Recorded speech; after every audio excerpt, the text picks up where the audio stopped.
Mesdames et messieurs, bonsoir et merci de nous rejoindre dans cette édition. Les rideaux sont tombés sur la deuxième édition de la foire africaine de Paris en France. Ce rendez-vous africain de la valorisation de la richesse africaine à l'Hexagone s'est déroulé du 5 au 7 avril dernier. Le Tchad invité d'honneur a été représenté par une forte délégation du Programme national de sécurité alimentaire, conduite par son coordonnateur national. Les détails avec Rosalie Andigué, envoyée spéciale.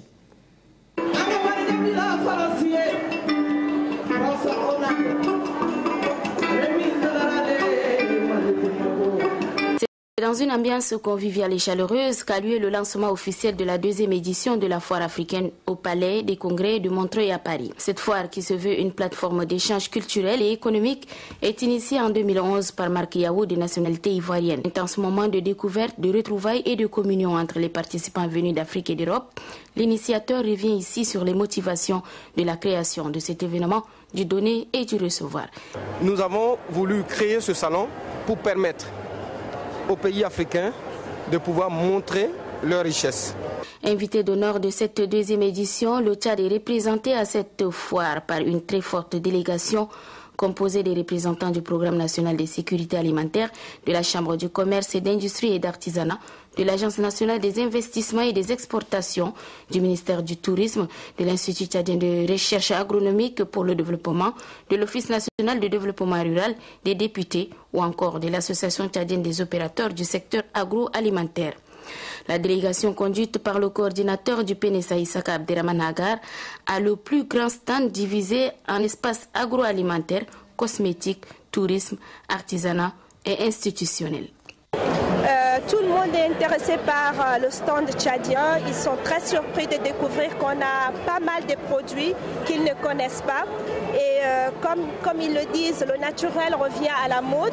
On essaye de mettre en valeur tout ce qu'on a, quoi. Et comme vous le voyez, le stand est très fréquenté et ça fait plaisir, quoi. Ça se passe très bien. On profite du monde qu'il y a. Ça permet de pouvoir avoir un petit peu les contacts et de se faire connaître. En même temps, voilà, les gens découvrent aussi les articles en paille. Ça se passe très bien pour le deuxième jour. Il y a beaucoup d'exposants et toute l'Afrique est représentée. L'organisation, je trouve que ça s'est bien passé pour une fois que l'Afrique est à l'honneur. Donc on s'est bien installé, ça va. C'est pour la deuxième fois. J'étais déjà à la Hall de la Villette pour la première édition. Maintenant, je participe ici pour la deuxième édition. À noter qu'il n'y a pas que les visites des stands qui ont constitué la seule attraction de cette foire. Les rencontres d'affaires étaient également au rendez-vous. Les différentes institutions du Tchad représentées ont eu des échanges avec des décideurs de divers secteurs d'activité. Ils ont expliqué à ceux-ci la nouvelle vision du chef de l'État dans le domaine de l'agriculture, de l'artisanat et du tourisme. Une présence importante à signaler à cette foire, celle de l'ambassadeur du Tchad en France. Il s'est accompagné de tous les personnels de l'ambassade. Il est allé encourager et féliciter la délégation tchadienne. Après avoir visité les stands, il a eu également des échanges avec la presse africaine. Revue annuelle 2012 des activités pétrolières de la société United Hydrocarbon. Les travaux se sont déroulés ce matin. L'ouverture des assises a été présidée par le secrétaire général du ministère de l'Énergie et du Pétrole, Oumar Torbo, représentant le ministre du dit département. Des précisions avec Ghislain Tchanikoudou. Le sous-sol tchadien riche en pétrole suscite de plus en plus l'intérêt des sociétés d'exploration et d'exploitation de l'or noir. Le 2 mai 2012, un contrat de partage de production a été signé entre le gouvernement et United Hydrocarbon qui, depuis lors, est à pied d'œuvre dans la région du Logone occidental. Cette revue annuelle des activités pétrolières de United Hydrocarbon, qui regroupe les responsables et techniciens de la dite société et ceux du département de l'énergie et du pétrole, couvre la période allant de 2 mai au 31 décembre 2012. Nous osons croire que les efforts tant fournis par cette société aboutiront à des découvertes des hydrocarbures techniquement exploitables et économiquement rentables. Aux techniciens du ministère du pétrole, de l'énergie et du pétrole, je vous exhorte en effet à suivre avec beaucoup d'attention à analyser, critiquer et à apporter toutes les observations et recommandations sur le programme des activités que vous est soumis afin de permettre à la société de mieux cerner la problématique de l'exploitation pétrolière au Tchad. Actuellement, United Hydrocarbon est dans la phase de planification de son programme d'exploration et de développement au Tchad. Les futurs emplacements de forage ont été déjà choisis à partir des cartes géologiques et des voies d'accès identifiées. Mais l'exploitation effective du pétrole n'a pas encore démarré. Le monde de la communication au Tchad est en deuil. Eliakim Valambil et Djessagrou Koulayo ne sont plus de ce monde. Ces deux confrères sont décédés suite à un accident de la circulation. Le ministre de la communication, porte-parole du gouvernement, Hassan Sila Bakari, accompagné d'une forte délégation, s'est rendu à leur domicile pour présenter ses condoléances. Bachar Yaya Issahanga.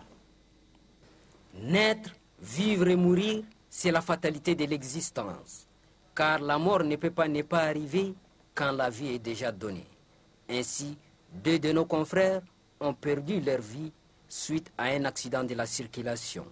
Il s'agit de Eliakim Vanambil, vice-président de l'Union des journalistes tchadiens, et Djeshak Réou Koulayo, directeur général de la future télévision Electron TV.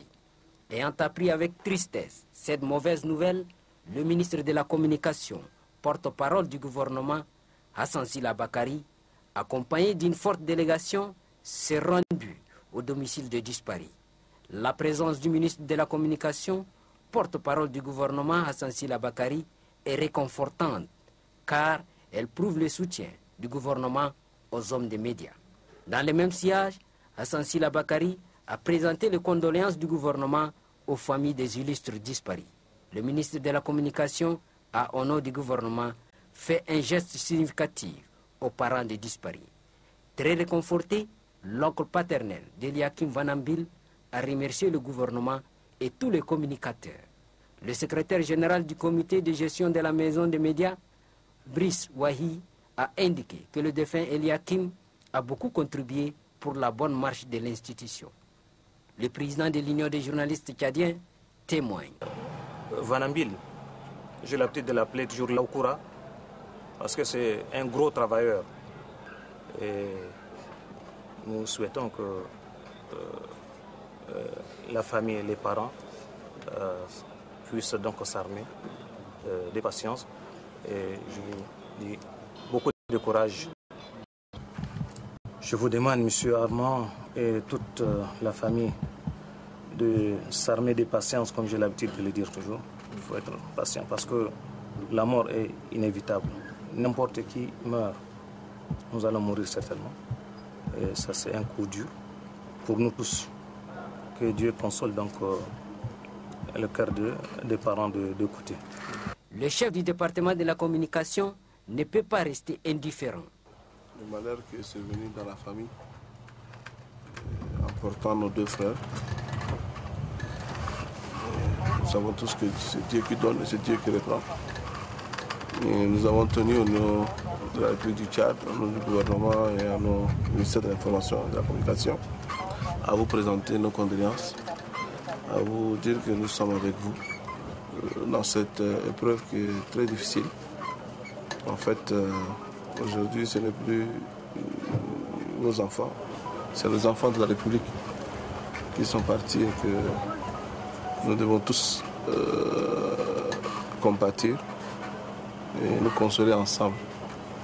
En tout cas, le ministère de la Communication, mais aussi toutes les organisations professionnelles réunies au sein du maison du média, nous avons tenu à venir vous présenter nos condoléances.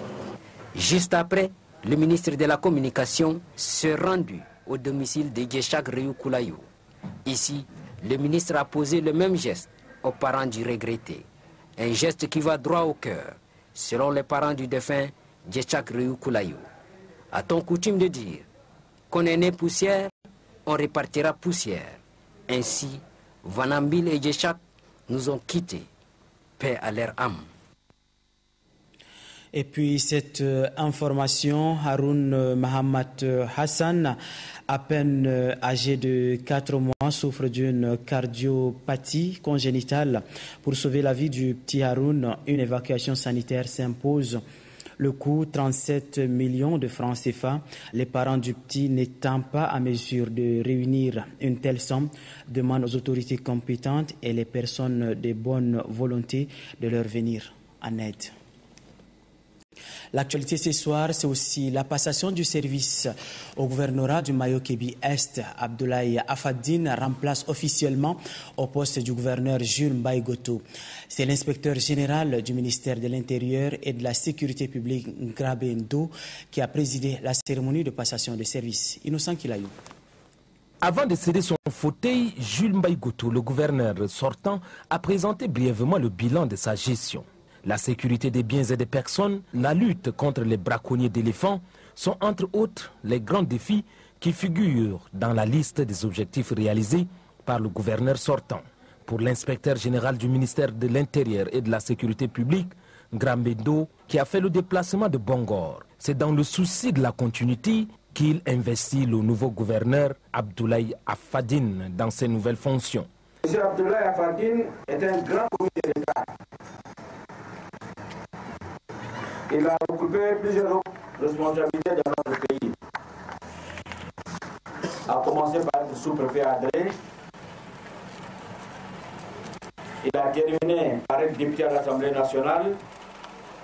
Et aujourd'hui, le gouvernement, mais surtout son Excellence, M. le Président de la République, lui accorde sa confiance en le nommant gouverneur. Abdoulaye Afadine, le nouveau gouverneur du Mayo-Kébi-Est, a rassuré qu'il ne va pas trahir la confiance placée en lui. Afin de bien mener cette mission, le nouveau gouverneur du Mayo-Kébi-Est sollicite la franche collaboration de toute l'administration. Voilà, chers téléspectateurs, c'est la fin de cette édition. Merci à vous de nous avoir suivis. Bonne nuit. Au revoir.